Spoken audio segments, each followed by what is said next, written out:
The blizzard outside was hammering the glass walls of the Sterling Hotel's 40th floor boardroom, but the temperature inside was dropping even faster. I sat at the head of the obsidian table, reviewing the portfolio valuation. My mother, Susan, breezed in, shaking snow off her mink coat like she owned the place, followed by my father and sister. They didn't even look at my face. "Sweetie, grab us 3 lattes," my mother said, waving a hand at me without making eye contact. "And make it quick. We're here to collect our inheritance." She thought I was the secretary. Elizabeth Vance, our probate lawyer, didn't look up from her files. "She isn't the help, Susan. She is the chairwoman." Before I tell you what my mother's face looked like when the truth hit her, drop a comment and let me know. What time is it where you are right now? And have you ever been underestimated by your own family? To understand why I didn't flinch when my mother called me the help, you have to go back 15 years to the night she decided to call me a criminal. I was 13 years old and I had just been accepted into the prestigious New York Architecture Summer Intensive. It cost $12,500. My parents, Susan and Thomas, were drowning in debt. They hid behind country club memberships and leased luxury cars. They couldn't afford to send me, but their pride wouldn't let them admit that. They needed a way out that didn't shatter their ego. So, they decided to shatter me instead. It happened on a Tuesday. My grandmother's antique diamond ring went missing. My father didn't even pretend to look for it. He walked straight into my room, pulled open my underwear drawer, and produced the ring like a magician pulling a rabbit from a hat. He tossed it onto my bed. "We know you stole it, Maya," he said. His voice wasn't angry. It was relieved. "You stole it to pay for that camp, didn't you?" I denied it. I cried. I begged. But then my mother pulled out the ultimate weapon. She picked up the house phone and dialed 3 digits. "I'm calling the police, Maya," she said, her finger hovering over the talk button. "Unless you sign this confession, admitting you have a conduct disorder and need to be sent away for rehabilitation, you are going to juvenile detention tonight." I was a terrifyingly naive 13-year-old. I believed them. I signed the paper. Looking back, I understand exactly what was happening. Psychologists call it the trap of normalized cruelty. My parents weren't just being mean. They were resolving a cognitive dissonance. They felt deep shame about their financial incompetence. By framing me as a thief, they transferred that shame onto me. I became the problem. If I was a bad seed who stole jewelry, then they weren't bad parents for sending me away. They were victims protecting their home. It allowed them to rationalize their cruelty as necessary discipline. They turned me into a villain so they could keep pretending to be the heroes of their own sad, bankrupt story. They packed my life into a single suitcase. They didn't drive me to a boarding school or a reform center. They drove me to the south side of Chicago, to a gritty industrial district where my Uncle Will lived. Uncle Will was the family pariah, the black sheep who had allegedly squandered his potential. My father left the engine running when he kicked me out onto the curb. "He's your problem now," Thomas yelled at the brick building. "Don't let her steal your silver." As they peeled away, leaving me standing in the slush, I realized they had done something worse than abandon me. They had stolen my reputation. They told every aunt, cousin, and family friend that I was a thief and a liar. They burned my bridges so I couldn't run back. I stood there in the snow, watching their tail lights fade, shivering. Not from the cold, but from the realization that the people who were supposed to love me had just executed a meticulously planned business transaction to get rid of me. Uncle Will didn't ask about the diamond ring. He didn't ask why I was shivering on his doorstep with a suitcase that smelled like exhaust fumes. He just looked at me with eyes that were sharp as flint and asked if I knew how to use Excel. My parents had told everyone Will was a failure, a burnt-out, eccentric, living in squalor. They were wrong. Will was a sleeping giant. He didn't live in that gritty neighborhood because he was broke. He lived there because he owned the entire block. He was quietly buying up distressed properties, renovating them into boutique experiences, and building the foundation of what would become the Sterling Hotel Group. I didn't have a teenage rebellion. I had an apprenticeship. While girls my age were worrying about prom dresses and homecoming dates, I was analyzing profit and loss statements and learning how to negotiate with union leaders. I traded my adolescence for equity. I learned to read a balance sheet before I learned how to drive. By the time I was 18, I wasn't just living in Will's guest room. I was managing his logistics. By 22, I was effectively his shadow partner. By 25, I was the ghost running the machine. Outsiders look at my resume at the rapid ascent to chief operating officer and they call it ambition. They call me a natural leader, but they don't see the invisible chain I drag behind me every single day. It's the chain of the survivor. When you have been thrown away by the people who made you, you stop believing that your existence is a given right. You start believing it is a bill that has to be paid daily. I didn't work 18-hour days because I was hungry for power. I worked them because a terrified part of my brain believed that if I stopped being useful for even 1 second, I would be put back out on that curb in the snow. My perfectionism wasn't a virtue. It was a trauma response. I built this empire not just to get rich, but to make myself indispensable. I wanted to become so heavy with value, so anchored by assets and authority that no one could ever pick me up and toss me aside again. I wasn't building a career. I was building a fortress. My parents had no idea. To them, and to the rest of the extended family, I had vanished into the ether. Uncle Will played his part perfectly. Whenever they called, usually to borrow money they would never pay back. He would sigh and tell them I was struggling or finding my way. He let them believe I was in and out of rehab or working minimum wage jobs. He let them paint their own picture of my failure because it kept them away from my success. He knew that if they saw what I was becoming, they would try to harvest me.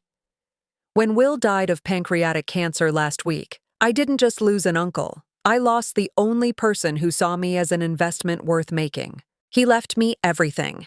Not just the money, but the weight of the crown. And now, sitting in this boardroom, waiting for the vultures to realize they were circling a hawk, I knew the time for hiding was over. The ghost was about to become very, very real. Can you believe this view, guys?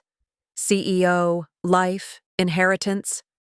Brittany was holding her phone up, panning across the snowy Chicago skyline through the glass walls, careful to keep me out of the frame. She wasn't here to mourn Uncle Will. She was here to content farm his legacy. She looked at me with a sneer that didn't match her curated online persona. Maya, seriously, the coffee. And get some sparkling water while you're at it. My throat is parched from the flight. I didn't move. I just watched them. It was fascinating in a clinical way to see how little they had changed. They were still the same people who had framed a 13-year-old, but now their greed had aged into something desperate and brittle. "We need to get started," Thomas grumbled, checking his watch. A Rolex I knew was a replica because I knew exactly how much debt they were in. "We have a dinner reservation at Alinea at 8. Elizabeth Vance cleared her throat. The sound was like a gavel striking a desk. "We are not here to discuss dinner plans, Mr. Price. We are here to discuss the execution of William Price's estate." "Right." "The estate," Susan said, smoothing her skirt. She turned her gaze on me, her eyes devoid of warmth. "I know this must be awkward for you, Maya.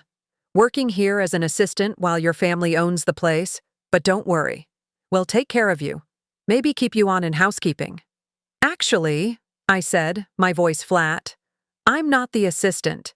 Susan laughed, a tinkling artificial sound. "Oh, stop it. We know Will took you in out of pity. We sent you to him so you would learn some discipline. That was our gift to you, Maya. Grit. We made you tough." The audacity was almost impressive. They were rewriting history in real time, turning their abandonment into a pedagogical strategy. They weren't villains in their own eyes. They were stern teachers who had forged my character. "We're challenging the will," Thomas announced, dropping a thick binder onto the table. It landed with a heavy thud. "We know Will wasn't in his right mind at the end. All those drugs for the cancer. He was vulnerable, and we know you were there. Whispering in his ear, manipulating a dying man to get a few crumbs."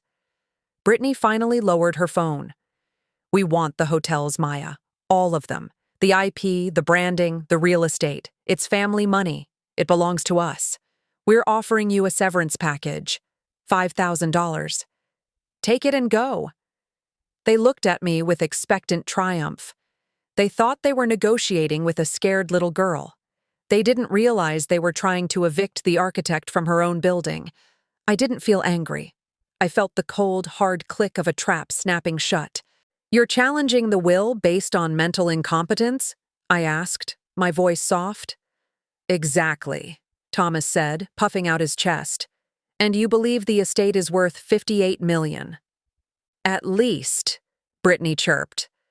I looked at Elizabeth. She gave a microscopic nod. They had just walked right into the kill zone. They wanted the estate? Fine. I was about to show them exactly what that estate consisted of. I didn't scream. I didn't flip the table. I didn't give them the emotional explosion they were subconsciously craving. Emotion is messy. Data is pristine. I simply nodded at Elizabeth. She opened her briefcase and slid 3 leather-bound dossiers across the obsidian table. One for Susan, one for Thomas, and one for Brittany. They slid across the polished surface with a hiss that sounded like a blade being drawn. "What is this?" Susan asked, looking at the file like it might bite her. "It's a forensic audit," I said. "We call it the Sterling Ledger. Uncle Will was eccentric." "Yes, but he was also meticulous. He tracked every single penny that moved in and out of this family for the last decade." Thomas scoffed, opening his folder. "We didn't take money from Will. We borrowed from legitimate banks. We have lines of credit." "Turn to page 4, Thomas," Elizabeth said. Her voice was dry, like paper rustling. "Look at the creditor for your 2018 business expansion loan, the one you defaulted on, North Star Capital." Thomas read. "Standard lender. North Star Capital is a shell company." I interjected, "Wholly owned by William Price." I watched the confusion ripple across his face. He flipped the page. "The lease on the Mercedes?" I asked. "Acme Leasing, another shell company. The second mortgage you took out to pay for Brittany's brand launch party in Miami Venture Horizon Trust. Also, Will." The room went silent, save for the sound of pages turning frantically. They weren't reading financial statements anymore. They were reading the autobiography of their own incompetence. "You thought Will was broke because he lived simply," I said, leaning forward. "You thought you were outsmarting the system, borrowing from faceless institutions that you could charm or dodge. But Will bought your debt. Every time you failed, every time you overspent, every time you needed a bailout, he bought the paper. He didn't do it to save you. He did it to keep score." "That's impossible," Susan whispered. "We would have known." "You didn't know because you never looked past the surface," I replied. "Just like you never looked past the surface with me. You assumed Will was a fool just like you assumed I was a thief. But while you were buying status, we were buying your liabilities." I tapped the spreadsheet in front of me. "You are challenging the will for $58 million. But according to this audit, the Price family has already extracted approximately $4 million in unpaid loans, defaulted interest, and covered losses over the last 15 years. You haven't been disinherited, Susan. You've simply spent your inheritance in advance. You spent it on cars you couldn't drive, businesses you couldn't run, and a lifestyle you couldn't afford." Brittany dropped her file. It hit the table with a slap. "So, there's no money?" "Oh, there's plenty of money," I said, closing my own folder. "It just doesn't belong to you. It belongs to the creditor." And as of last week, when I assumed control of the Sterling Hotel Group and its subsidiaries, that creditor is me. Susan stared at the forensic audit, her face gray. She looked like a woman trying to solve a puzzle with half the pieces missing. Then I saw the exact moment her survival instinct kicked in. She snapped the folder shut. "Fine!" she spat, her voice trembling but regaining that familiar edge of arrogance. "Keep the hotels. Keep the debt. We don't need your charity, Maya. We have our home. We have the house in Wetka. It's worth $2 million and it's fully paid off. We'll sell it, clear our names, and be done with you people." She stood up, smoothing her coat, trying to summon the dignity of a matriarch. "Come on, Thomas. Brittany, we're leaving. We still have a roof over our heads that she can't touch." I didn't move. I just tapped the glass table with my index finger. The sound was small, rhythmic, and terrifyingly loud in the silent room. "Sit down, Susan," I said. It wasn't a request. "Excuse me?" she bristled. I said, "Sit down. We haven't discussed the real estate portfolio yet." "We just told you," Thomas barked, his face flushing red. "You can keep the commercial properties. The house is ours. It's in my name." I looked at Elizabeth. She reached into her briefcase one last time and pulled out a single heavy document bound in blue legal paper. It wasn't an audit. It was a deed. "Do you remember 5 years ago, Thomas?" I asked, my voice low and steady. "You stopped paying the mortgage. You were 6 months behind. The bank sent a foreclosure notice. You were 3 days away from the sheriff, putting a padlock on the front door. The same door you pushed me out of." Thomas froze. His eyes darted to Brittany, then back to me. "Will fixed that. He told me he talked to the bank. He said he handled it." "Will didn't talk to the bank," I corrected. "He bought the note. He paid off the Rs and purchased the property outright to stop the foreclosure. He didn't want his brother on the street despite everything. But Will wasn't stupid. He knew if he left the deed in your name, you would just leverage it again. You would take out a second mortgage to pay for another country club membership or another one of Brittany's failed startups. So he transferred the title." "Transferred it to who?" Susan whispered. The arrogance was gone now, replaced by a dawning, icy horror. "To a blind trust," Elizabeth interjected, sliding the blue document across the table. "The MP13 trust." Thomas squinted at the paper. "MP13, Maya Price. Age 13, I said. The age I was when you framed me. The age I was when you decided I didn't deserve a home." The realization hit them like a physical blow. Brittany dropped her phone. Susan gripped the edge of the table, her knuckles white. The wind outside howled against the glass, but inside, the silence was absolute. "I own the house, Susan," I said, leaning back in my chair. "I have owned it for 5 years. You haven't been paying a mortgage because there is no mortgage. You haven't been paying property taxes because the trust pays them. You have been living there, rentrée, guests of a trust designed to protect the very asset you tried to throw away." I watched the math happening in their eyes. They weren't just broke. They weren't just in debt. They were trespassing. The roof they thought was their sanctuary, their last bastion of status, belonged to the daughter they had discarded. "You can't," Thomas stammered. "It's our home. It's my asset," I corrected. "And frankly, as the new trustee, I have to look at the numbers. The property is degrading. You haven't fixed the roof. The landscaping is overgrown.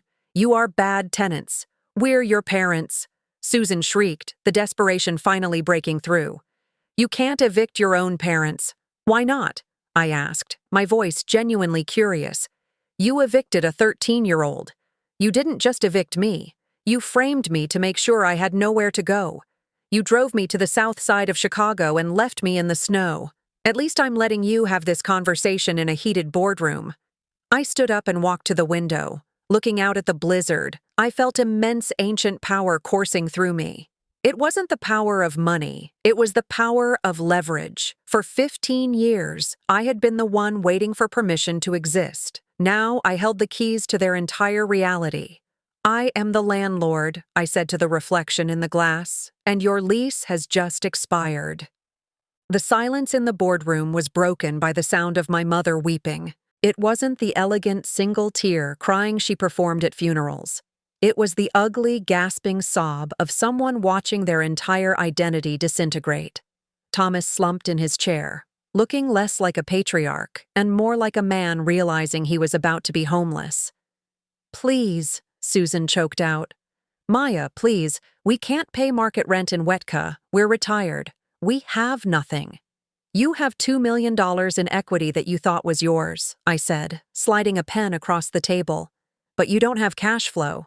That is a liquidity problem." I didn't feel pity. I felt the cold satisfaction of a balanced equation. "I am not going to evict you tonight," I said. "I am not you. I don't leave people in the snow, but I am a businesswoman. This is a lease agreement. It stipulates a monthly rent of $6,000, which is fair market value for the area. You have 30 days to sign it or vacate the premises. We can't afford that, Brittany wed, her voice small. Then I suggest you get a job, I replied. I hear the Sterling Hotel is hiring housekeeping staff. We offer competitive benefits. They didn't sign the lease. They couldn't. They moved out 3 weeks later, downsizing to a 2-bedroom apartment in a less prestigious suburb. They sold the Mercedes. They stopped going to the country club. They became exactly what they were always terrified of becoming. Ordinary. 6 months later, I stood in the lobby of the newly renovated Sterling Chicago. The snow was gone, replaced by the pale, hopeful light of spring. I wasn't there to check guest lists. I was there to cut a ribbon.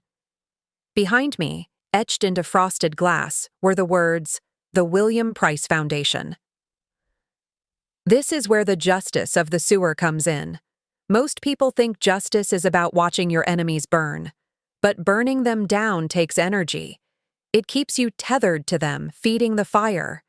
True justice isn't destruction, it's creation. It's taking the manure they threw on you and using it to fertilize a garden they will never be allowed to enter. The foundation provides full housing and tuition scholarships for youth who have been displaced or wrongly accused by their families. I told the press gathered in the atrium, we don't just give them a room, we give them a lawyer. We give them a future. I looked out at the crowd. I saw Elizabeth Vance nodding approvingly. I saw my new team handpicked and loyal. I checked my phone. A text from Susan blocked sitting in the spam folder. I didn't open it. I didn't need to. They tried to bury me in the snow 15 years ago. They didn't realize I was a seed. I didn't just survive their winter. I bought the land, I built the castle, and I wrote the rules. That is the only revenge that matters. They tried to erase me, but they only sharpened me. If you are currently building your empire from the rocks your family threw at you, I want to hear from you. Drop a crown emoji in the comments if you are the cycle breaker in your family. Don't forget to like and subscribe for more stories about reclaiming your power. You are the architect of your own life.